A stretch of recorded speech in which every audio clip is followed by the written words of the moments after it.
Tuwing eleksyon, isa ang Iglesia ni Cristo sa karaniwang hinihinga ng basbas ng mga kandidato.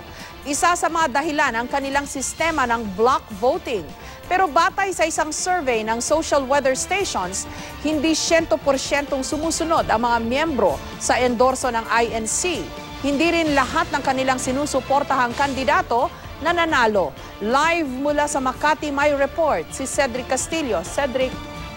Yes, Jessica, nakapanayaman natin ng isang miyembro ng Iglesia ni Cristo. Ayon sa kanya, bukal daw sa kanyang loob na sundin o iboto ang kandidato na ine-endorso ng kanilang simbahan. Yun nga lang daw kung minsan ay meron daw siyang ibang napipisil.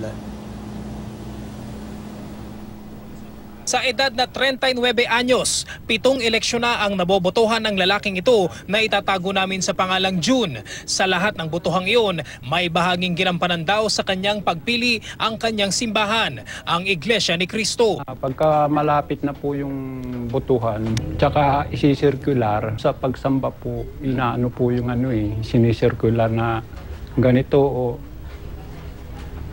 iikot yung mga may tungkulin na iabot na lang po sa amin. Yung balot? Sampol balot. Una sa taas, tapos yung mga gobernador hanggang mayor, tapos sa mga senator.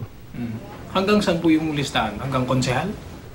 Opo. Handog daw o miyembro ng INC mula pa pagkasanggol si June. Kaya buong puso niyang tinatanggap ang listahang bigay ng kanilang simbahan. Ang sasabihin po sa inyo is ito ang kailangang iboto o ito ang...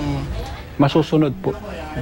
Masusunod? O masusunod na yung bigay ng pamahala na yun ang pananampalatay po namin na kung ano yung pasya ng pamahala.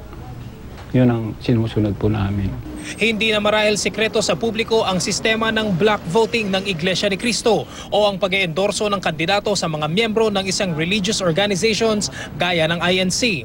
Taong 1986, sinuportahan ng pamunuan ng INC sa snap elections sinooy Pangulong Ferdinand Marcos.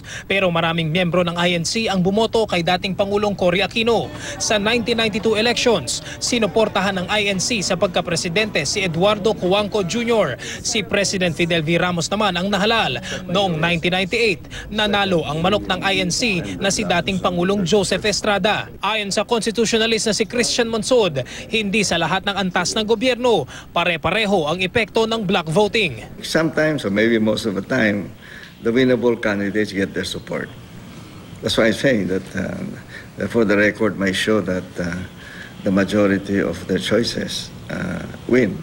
In some local areas, I understand that where there are heavily INC voting population, that it may be a factor.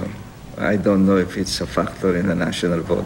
Lumabas sa exit polls ng SWS noong manalo si Estrada, 81% ng mga miyembro ng INC ang bumoto para sa kanya. Samantalang noong 2004, nang suportahan ng INC si dating Pangulong Gloria Macapagal Arroyo, 74% ng mga miyembro ang sumunod sa endorso ng Iglesia. Halos 85% naman ng voting members ng INC ang bumoto kay Pangulong Noynoy Aquino noong 2010 na suportado rin ng Iglesia. Aminado si June, hindi sa lahat ng pagkakataon, tugma sa pamunuan ang napipisil ng kaanib. Ang kasi ng religion namin, ang iniisip namin ang pagkakaisa. Pagkakaisa? Yun. So kahit na, halimbawa, yung nasa 10 balot, ito, mayroong dating may kaso sa ba't nakuha ng Pero hindi na namin yung pinapansin. I don't know the churches, yung mga churches and religious groups are followed as absolutely as before, whether it's Iglesia ni Cristo or the Catholic Church. This trend towards more independence of mind. That's part of the whole development of social media, of information technology. And there are many more things na alam ng mga tao nangyayari. Natanong ko si June, para sa kanya, ano ang ibig sabihin ng pagsuway sa inendorso ng kanilang simbahan? Yung sabihin nila na hindi, nakakubli ka naman, hindi ka naman makikita sa taas. Pero ang puso mo tinitignan ng Diyos dyan . Halimbawa, mabalitaan ka, na ganito, may pag, Na hindi sumunod. oo, na hindi sumunod. Kaya ganun po, matitiwalag.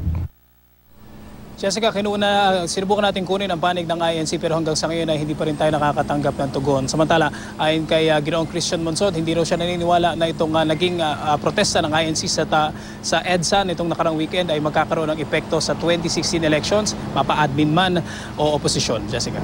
Mula nung nag-digital o mula nung nag-automated na ang voting process, Cedric, mako-confirm pa rin ba yung block voting na yan?